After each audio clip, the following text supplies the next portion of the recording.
The elder sighed deeply, his irritation giving way to resignation. What was done, and there was no point dwelling on it. He just needs to punish the kid. And with this, Fang Yuan's faint smile lingered, a clear sign that everything had gone exactly as planned. Meanwhile, at the Mo family estate, chaos brewed. She was ready to storm the academy and settle the score with Fang Yuan.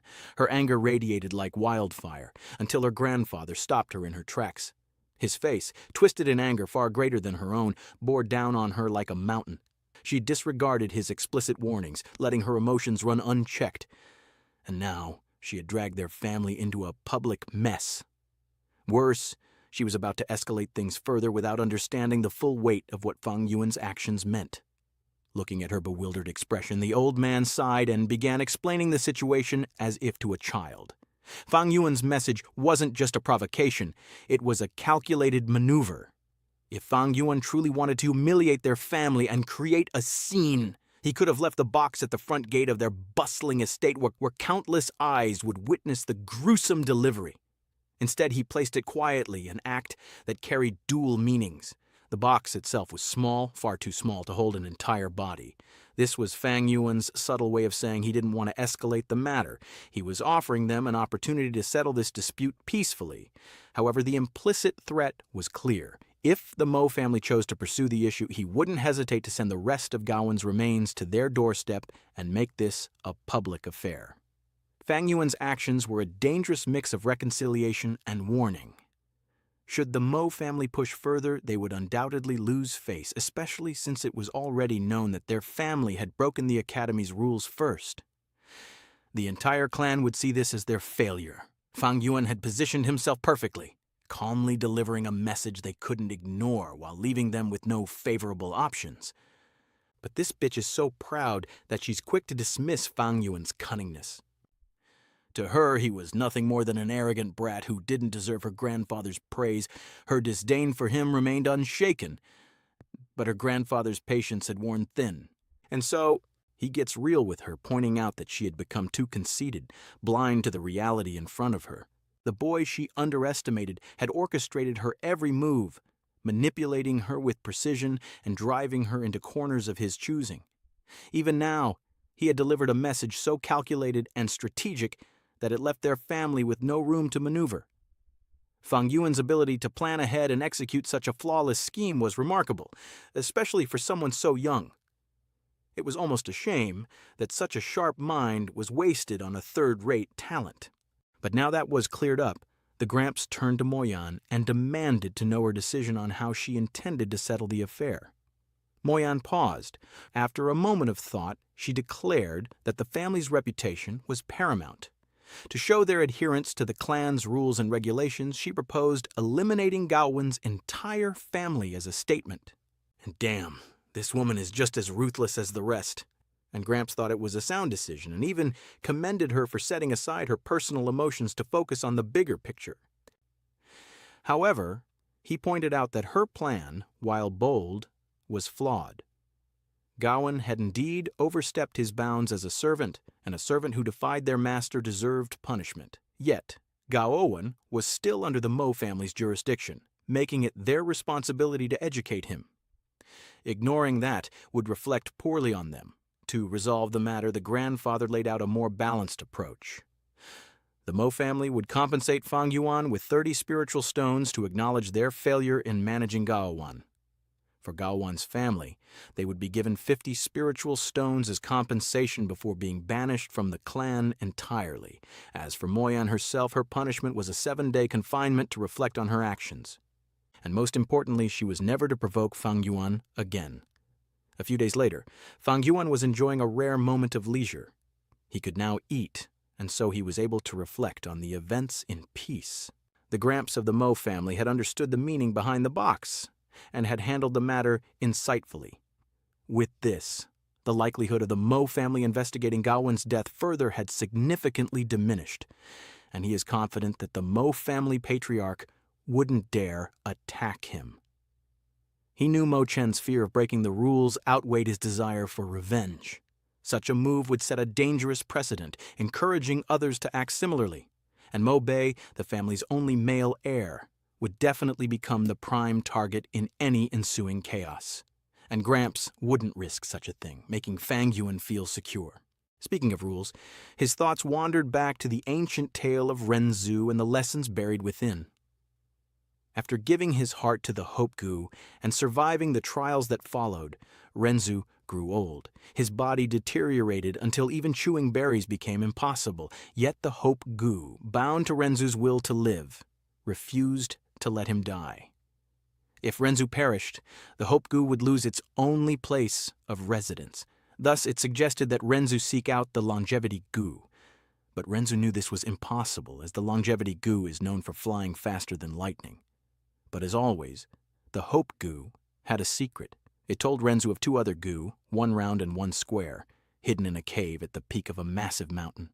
If he could subdue them, no goo in the world, not even the Longevity Goo, would escape his grasp.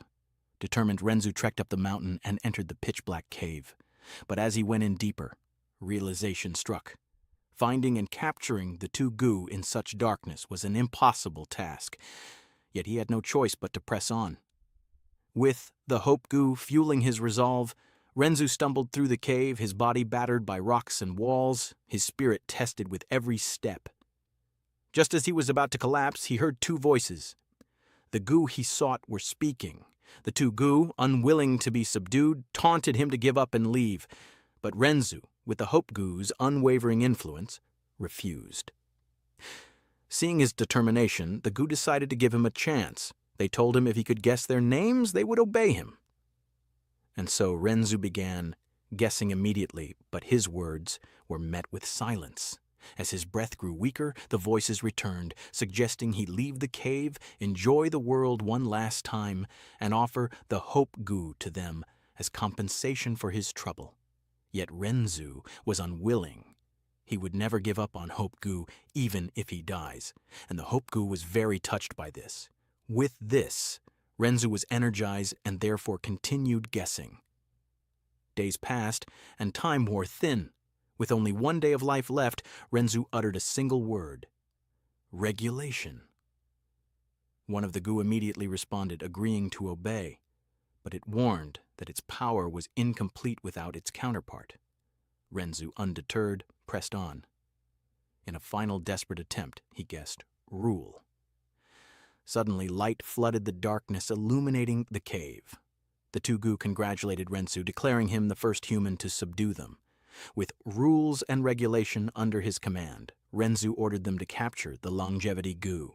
In an instant, his youth returned, his vitality restored. This was the power of rules and regulation, the very forces that govern the world itself. With them, Renzu had transcended human limitations, a feat unmatched by any other. But to Fang Yuan, the tale's authenticity was irrelevant. Whether it was a legend or history didn't matter. What intrigued him was its deeper meaning, the revelation of power hidden within the world's laws. Every life follows its own unique path, yet all are governed by rules and regulations. These rules are the invisible threads binding existence, and those who seek to master them must first traverse the darkness. But this darkness is not simply the absence of light. It is a formless void of uncertainty, ignorance, and trial. A place where strength, wisdom, and even hope falter.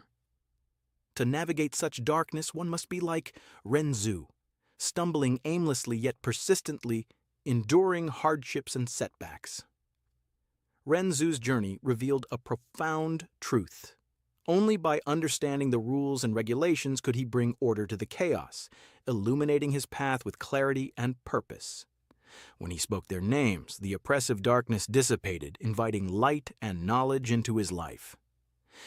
And this tale mirrored Fang Yuan's own triumphs. Through his meticulous understanding and manipulation of the world's rules, he had outmaneuvered the powerful Mo family. This level of cunning was unimaginable for his former self from 500 years ago. Now, his greatest weapon was not his foreknowledge of secrets or the events to come, but the vast reservoir of experience in human behavior and societal conduct he had accumulated through centuries of trials and sacrifices.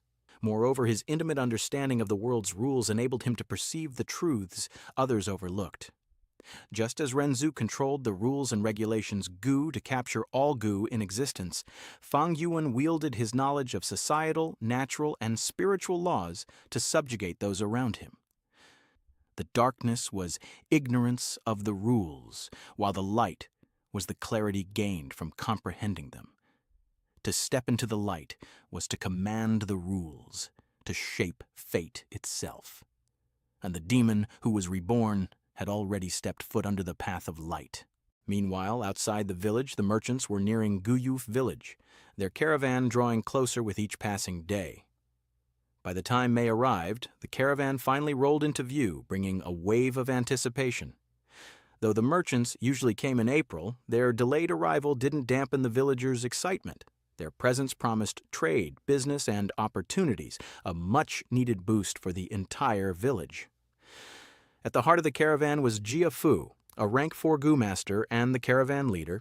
His status commanded respect, and to show their gratitude, even the clan head, Guyue Bo, greeted him personally. The warm welcome underscored the importance of this visit, and as the merchants settled in, the village sprang to life. Even at night, the streets were bustling, transformed into a vibrant marketplace. Stalls and shops sprawled across the open fields, drawing crowds with their goods and curiosities. Fang Yuan, of course, couldn't miss such an opportunity. The merchants would only stay for 3 days, and the potential gains were too great to ignore.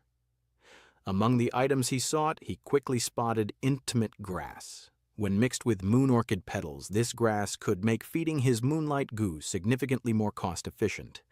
However, as much as he needed it, he paused to consider his financial situation. With his extortion endeavors, Fang Yuan had accumulated 118 spiritual stones. Yet his refined middle-stage primeval essence required constant nurturing, costing him 3 stones per day to fortify the walls of his aperture. Add to that the daily expenses and the continued investment in green bamboo wine, and his reserves had dwindled to 98 stones. Calculating his priorities, he decided to attend to a much more critical venture before purchasing the grass. And that venture was none other than gambling. But Fang Yuan wasn't here for jade stones or other trivial rewards. He was here for goo worms. In this world, goo worms came in countless shapes, sizes, and types, each with its own specific diet. Without proper food, goo worms couldn't survive for long and would perish. However, some had a rare ability to hibernate, entering a state of self-preservation by encasing themselves in a rock-like shell. Over time, this shell thickened into a boulder, making them difficult to detect. Such hibernating goo were rare. Their survival depended on specific conditions. Otherwise, the flower wine monk's goo wouldn't have perished. Yet, for those who managed to find a living goo within these stones, it was like unearthing a fortune. Some of the goo masters become successful due to this, it being a turning point in their lives. And if he remembers correctly, in his past life, on this very night, in this exact gambling den, a goo master had placed a fortuitous bet, uncovering a mudskin toad from one of the rocks. The toad had been worth 500 spiritual stones on the market, a fortune by any standard. But this time, he intended to seize that opportunity for himself. But before he studied the assortment of rocks on display, a young girl working at the den approached him. She explained the pricing to him. Rocks on the left were priced at 10 stones, those on the right at 5 stones, and for those seeking a true thrill, there was a high-end counter where rocks were sold for 20 stones each. Her information was helpful, but Fang Yuan wasn't here to gamble recklessly. He was here with a purpose, and so he tries his best to remember where to get the lucky rock. 500 years was indeed a long stretch of time, but certain details stood out vividly. The goo master had spent 10 spiritual stones on a rock with a distinct purple-gold luster. After opening it, the mudskin toad inside had brought him a small fortune when he sold it. However, more than 20 rocks here meet the criteria. With his current capital, he could afford a maximum of 9 rocks, but that would leave him with nothing for his daily expenses. Realistically, after accounting for his cultivation costs, he could only buy 6 rocks. With this, Fang Yuan decided to tackle the selection process with a calculated and methodical approach. He began by discarding the rocks that didn't align with the characteristics of a mud-skin toad. Those that were too flat or smooth were set aside. Mud-skin toads form rough surfaces and is chunky to be in an irregular shape, making such stones unlikely candidates. But his knowledge wasn't just theoretical. In his past life, he had traveled with merchant caravans, worked in gambling dens, and even operated a mid-sized one himself and scammed many gamblers. Fang Yuan knew this business inside and out, so he was well aware that most of the stones on display were worthless. 9 out of 10 were solid rocks with no goo worms inside, and even if a worm were present, most were likely dead. Self-sealing goo worms concealed themselves so thoroughly that no detection method could reliably find them.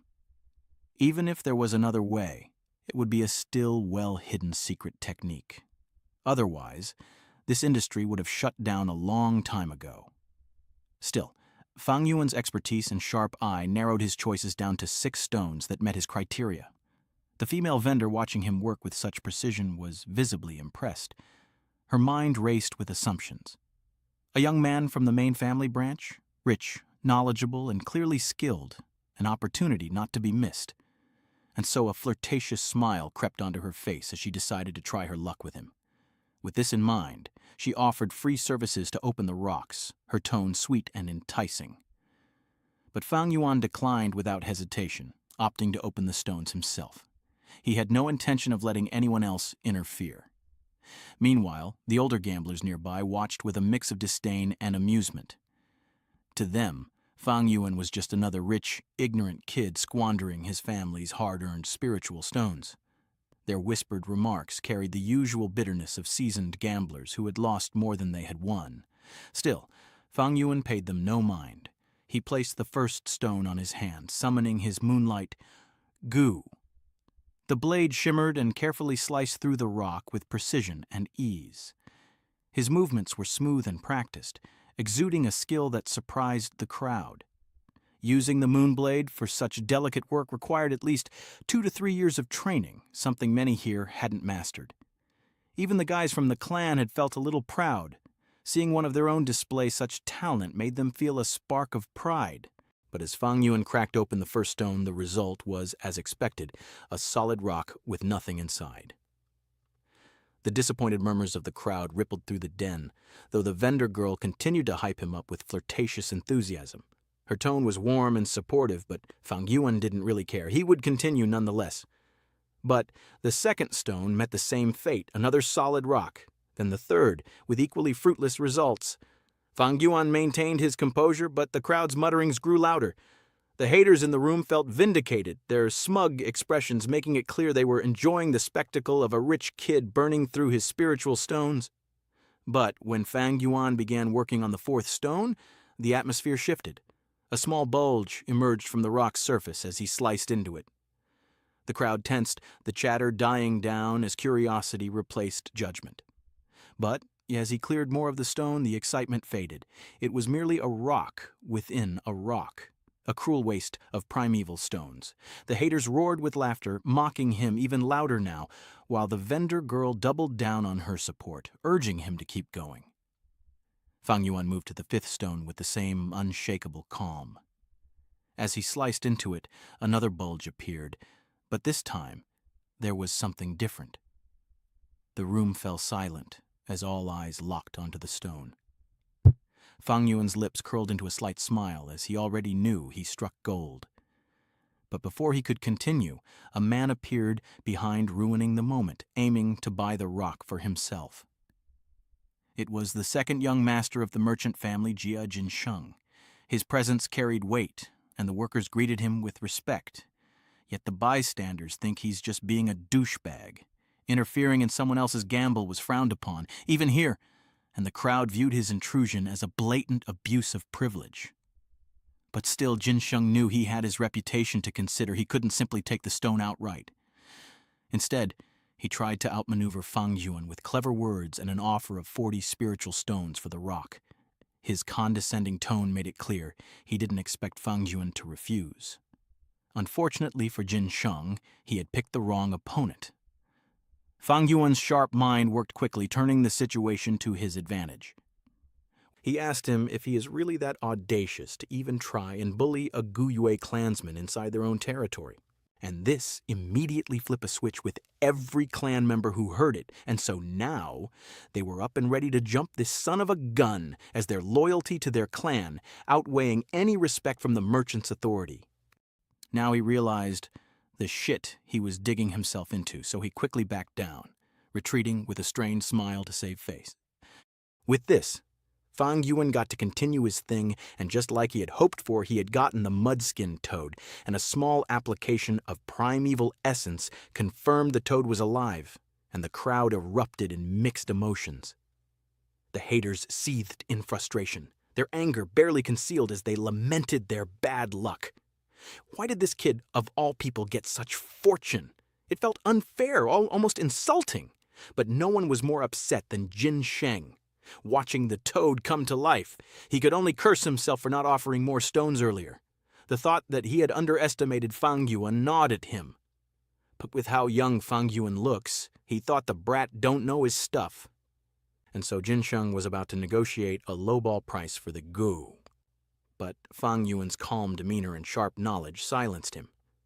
With confidence, Fang Yuan offered the fair market price of the Mudskin Toad, 500 primeval stones.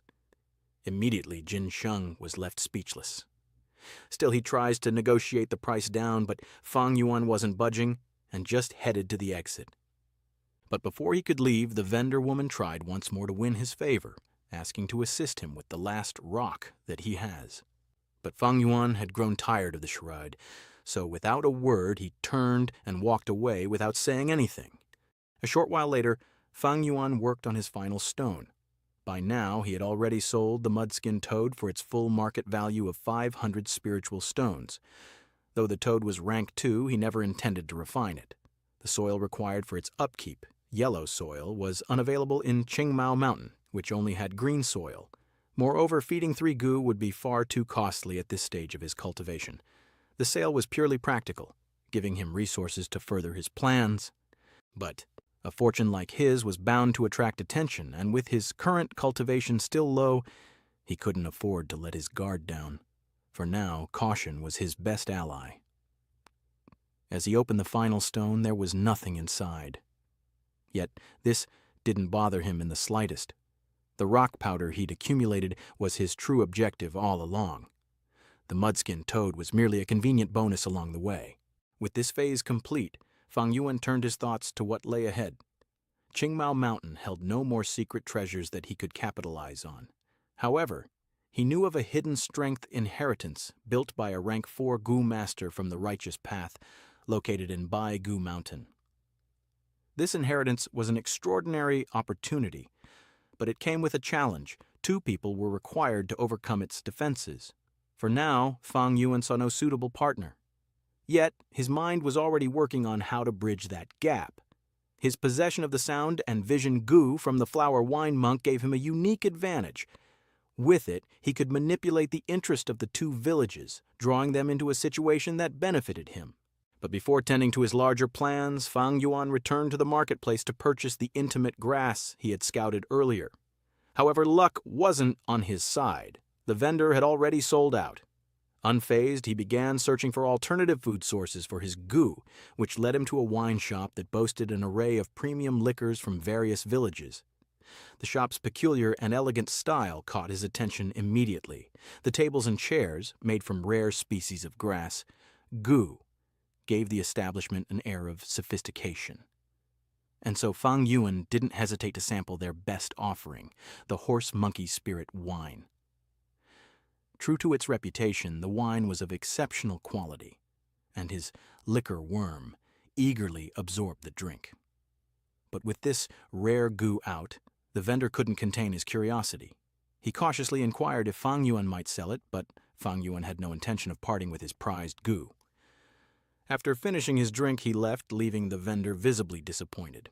As night fell, Fang Yuan strolled through the village, subtly eavesdropping on conversations and hoping to catch wind of any rumors, particularly ones that might pertain to his liquor worms. Unfortunately, there was nothing of note. So it seems like his plans to expose his liquor worm wasn't a success, but he wasn't discouraged. He doesn't want to overdo it as it might end up letting the cat out of the bag. And so he decided to shift his focus to other plans, but this was interrupted by a commotion nearby. A heated argument was unfolding. A man had accused Jin Sheng of selling him a fake black boar goo, so he was about to square up. However, Jin Sheng's smooth tongue quickly turned the tables. He defended himself with sharp logic, claiming he would never sell such a rare goo for so little. The black boar goo was worth 600 spiritual stones on the market, making the man foolish for believing he could buy one for only 250 stones. And his argument was sound, but the crowd wasn't impressed. If not for his status as the half-brother of Jiafu, a rank 4 goo master. It was clear they would have ended him on the spot. But before the situation could escalate further, Jiafu himself appeared, his imposing presence silencing the crowd. He listened carefully to the accusations before turning to his brother. His piercing gaze demanded the truth, and Jin Sheng, for all his clever words, couldn't muster a defense. He averted his eyes, his silence speaking louder than any admission of guilt. With this, Jiafu, the rank 4 goo master, stepped forward with a bow of apology, a gesture that shocked everyone, especially the man involved in the dispute. To see such humility from someone of Jiafu's stature toward a mere rank 2 goo master was unexpected, but Jiafu's reasoning was simple yet profound. This wasn't about cultivation level, but about doing what was right. As the leader of the merchant caravan, it was his responsibility to ensure fairness, and on behalf of his group he extended his apologies. To compensate for the loss, he offered double the amount of the man's claim. But before leaving, Jiafu gives a piece of advice for the man. He reminded him that rare and precious goo, like the black boar goo, were expensive for a reason. Attempting to buy one at such a discounted price was unrealistic. If something seemed too good to be true, it probably wasn't. The man, humbled by the wisdom and kindness shown, expressed his gratitude, thanking Jiafu profusely. And with just a few measured actions, Jiafu had deftly turned a tense confrontation into a moment of admiration. But Jin Sheng's reputation had clearly taken a hit. This was too much to bear. So he left the gathering with a dark expression, his frustration palpable. Meanwhile, within the crowd, Fang Yuan found himself intrigued. This was the opportunity he had been searching for. An interesting pawn had just entered the board, and it seems that the image wall at the Flower Wine Monk's place can now be sold. Jin Sheng, still seething from his humiliation, stormed into a bar to drown his frustrations. Each sip of his drink only fueled his anger as he cursed his brother under his breath. What happened earlier felt like a calculated setup. Despite being the youngest and considered the least talented, Jin Sheng was doted on by their father due to his resemblance to him.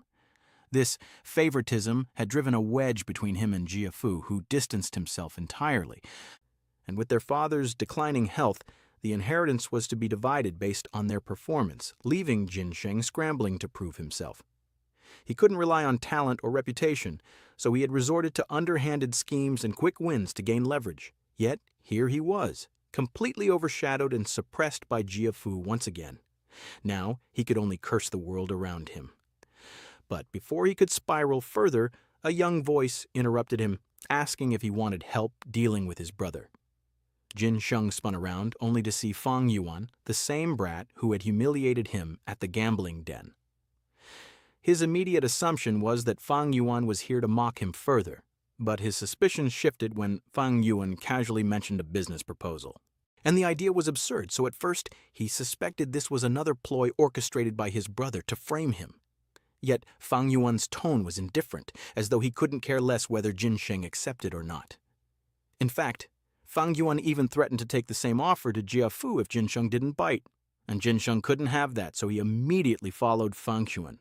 With how things were going for him, he's taking this bet one way or another, so even if Fang Yuan had priced the info for 2,000 stones, he still accepted it.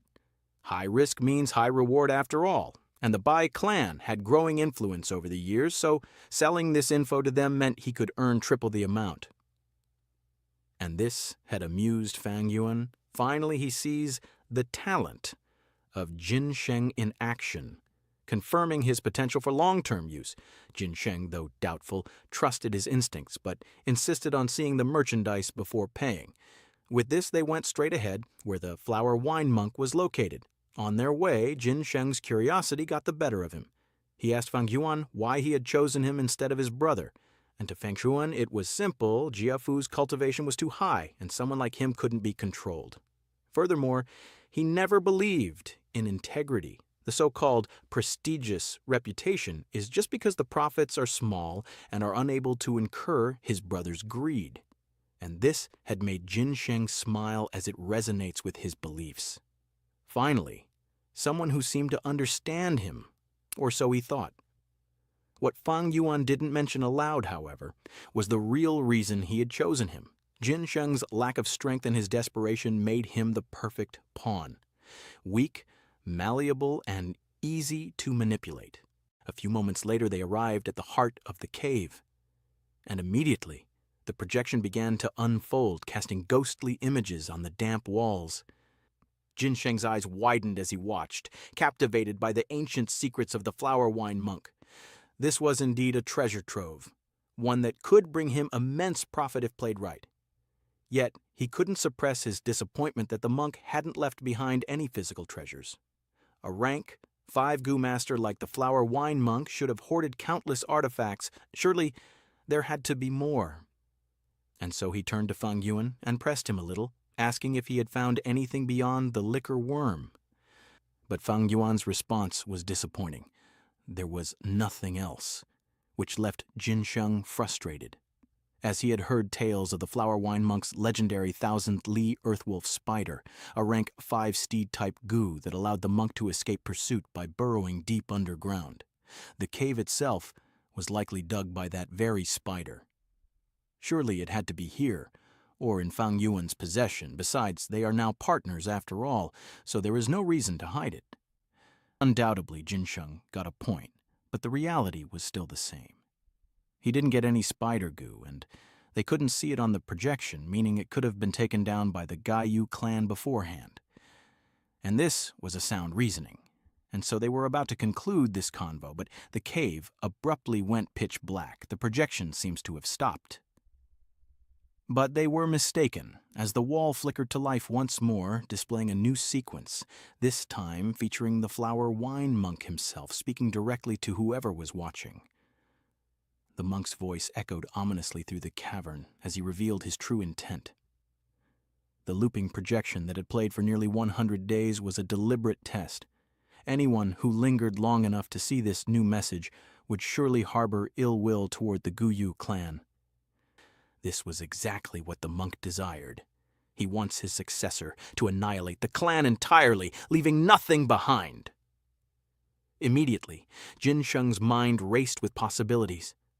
This was his chance to surpass Jiafu. He didn't plan on becoming a demonic cultivator, but the monk's inheritance was too valuable to ignore. He could simply take the inheritance and discard the monk's final request. But before that, he remembered he wasn't alone, and he isn't willing to share for shit. So he began plotting. He would stabilize the situation for now, wait for Fang Yuan to lower his guard, and then kill him. And so he turns around to do just that, but big-ass Moonblade was already there to greet him, and Jin Sheng barely registered what was happening before it was too late. Fang Yuan had already made his move, severing Jin Sheng's ambitions and life right then and there. And this just highlights their differences. To Fang Yuan, if you want to end someone, just do it. You don't have to think so much. Still, he had never expected that there was such a twist here in this very cave. How interesting. The next day have arrived with pouring rain non-stop, while merchant caravan had already packed up their things and is already departing after their 3-day stay in the village. Farewells echoed amidst the raindrops as the villagers waved them off, knowing they wouldn't see the merchants again until the following year. As this happened, the clan elders seized the merchants' struggle, and truly there is not an easy way to earn a living, whether for the merchants braving the treacherous roads or the villagers working tirelessly to survive. No one was promised a tomorrow. Meanwhile, Fang Yuan observed the rain with a sly grin, feeling as though the heavens themselves had gifted him this weather. The unrelenting downpour obscured smells and washed away traces, significantly reducing the risk of discovery by any tracking methods. The waterfall at the cave's entrance would handle the rest, ensuring Jia Jinsheng's fate remained hidden. For now, he could rest easy. However, he wasn't naive. Jinsheng's special status within the Jia family meant the merchant caravan wouldn't overlook his disappearance forever. For now, the caravan's busy schedule and urgency to leave had delayed any investigation, but Fang Yuan knew Jia Fu would eventually return to Qingmao Mountain to seek answers. That would be the true challenge, and the Jia family truly cared about their descendants. That's also why the family head had intentionally placed Jia Fu and Jia Jinsheng on the same caravan, a calculated move to test them both. Jia Fu's superior cultivation and cunning were meant to deliver a reality check to Jin Sheng, humbling the younger brother into understanding his limitations. Simultaneously, it was a test of Jia Fu's character. If he was overly harsh on his sibling, how could the family head entrust him with the mantle of leadership? Unfortunately for Jin Sheng, he never grasped his father's intentions. Though clever, he lacked the depth of a true merchant's wits, and it's truly a pity that it had come to this. Jin Sheng was a good pawn. If he were to control him, Jin Sheng would still be of great use in the future. For one, he could build a strong network of smuggling through his relationship, preparing up for usurping treasures from future killings. Secondly, he could hide in the background and use the image wall to stir up conflict among the Qingmao Mountain's 3 clans and cause a war in order to reap the rewards. Thirdly, he could rely on him to make his way into the Jia family interior affairs. The Jia family dispute should cause a large-scale Gu fighting competition in the future. It would be a huge matter with lots of benefits to gain if he managed to join it. However, he had no other choice in that situation. Jin Sheng can only blame his bad luck. And Fang Yuan knows that although he succeeded in getting rid of the evidence, there is bound to be trouble coming for him soon. Looks like he can't go back to the cave for now. He must stay in the village to anticipate future investigations. But this is fine too. He can, during this period, break through into the middle stage. Once he reaches middle stage, his power will double, allowing him to inherit the powers more easily and with greater confidence. After all, a demonic cultivator's inheritance is not as mild and gentle as a righteous one's. For there was often dangerous tests and tasks, and if one can't get through, they'd have to pay the price with their life. With that said, it is sometimes impossible to predict the future, but it is precisely this that makes it thrilling.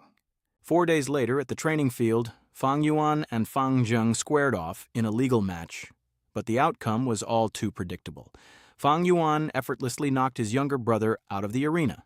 At first, everyone assumed it was just another routine victory for Fang Yuan, but their assumption shattered as Fang Zheng coughed up blood, revealing just how ruthless Fang Yuan's attacks had been. And this left the other students shaken. None of them dared to challenge him next. His overwhelming dominance had cast a shadow over the group, and the combat instructor took note. Fang Yuan's oppressive presence wasn't just discouraging, it was suffocating. If this continued, the students' spirits would break entirely, leaving them little more than frightened lambs. With a grim resolve, the instructor stepped in. It was clear that something had to be done to restore the students' confidence. He attempted, once again, to rally them, pointing out that Fang Yuan had already fought 30 consecutive matches. Surely his stamina was waning, but his efforts fell flat. He had made similar speeches before, and they all knew how those fights ended. Desperate, the instructor turned to Fang Yuan and commanded him to go easy on his classmates. But this was met with immediate refusal. He argued that training should mimic real combat. Anything less would be pointless. He can't possibly expect them to tell their opponents in real battle to go easy on them. Still, the instructor countered that Fang Yuan's vicious attacks were unnecessary. But Fang Yuan shot this down without hesitation, reminding him that it was the instructor who had organized these matches and even increased the prize to 20 spiritual stones to encourage participation. Immediately, the instructor's patience snapped. He threatened to strip Fang Yuan of his prize, declaring that if Fang Yuan continued to argue, he would be disqualified. But Fang Yuan got that money. He didn't care about 20 stones, so he walked away without a second glance. But while he appeared unbothered, the truth was that his stamina was nearly depleted. And leaving was a calculated move. Still, what happened today must be orchestrated by the Academy Elder. But he was expecting this. The Elder wants to shatter his invincible image, which had become a source of fear and intimidation among the students. If he were to lose, their spirits would undoubtedly be rekindled. After undergoing setbacks, it would mold their wills to be indomitable. They want to see him defeated. But Fang Yuan wasn't about to bow to their plans. His oppressive presence served a purpose. It facilitated his extortion of primeval stones. If he appeared vulnerable, his leverage would crumble. But this attempt of suppression is only the beginning, so he will have to be more careful of their schemes in the future. Meanwhile, the Academy Elder stood near the window of the top floor, his sharp eyes fixed on Fang Yuan amidst the crowd of students. This brat is too slippery. He is proficient in the Academy's rules and normally will not commit any wrongdoings, although he sleeps in class. Once he is asked a question, he can answer properly, leaving others with no flaws to pick on. So it seems that suppressing Fang Yuan's dominance would require more than the usual methods. As Academy Elder, being a model for others and treating all his students fairly are his convictions. He have seen students 10 times more rebellious than Fang Yuan, but he have never felt such disgust for one. His heart had already become still as water, impartial to all a long time ago. But today, why is he unable to deal with a brat like him? Why was it so difficult to deal with a mere child? The answer came to him like a flash of lightning. This brat has a form of arrogance lying within him. Other students, no matter how unruly, always carried some measure of fear of punishment, fear of failure, fear of authority. Fang Yuan, however, seemed utterly devoid of it. His actions betrayed a complete lack of reverence for his teachers, his clan, and the structure they represented. And that could not be allowed. What use is a cultivator who does not revere their own clan? Such individuals are like untamed beasts, dangerous, ungrateful, and a threat to stability. If left unchecked, Fang Yuan's defiance could inspire others to follow his lead, unraveling the delicate balance of authority and discipline that held the Academy together. Yet, at this moment, the Elder's hands were tied. Fang Yuan had committed no actual wrongdoing, and he could not stoop to behaving like a common ruffian by fabricating trouble. Suppressing him would require patience and strategy. Still, time was on his side. The moment the other students reached the middle stage of rank 1, they would naturally begin to bridge the gap in power. Fair competition would chip away at Fang Yuan's dominance. Moreover, the boy would need resources to progress, and the Elder could ensure that he earned them through sanctioned challenges and rewards. Over time, bonds would form with his peers, and the clan's grip would tighten around him. Just like his favorite line, the carrot in one hand and the whip in the other, once one enters the system, it's not that easy to escape from it. This is the might of the structure and the power of rules and regulations. And Fang Yuan is a mere 15-old boy,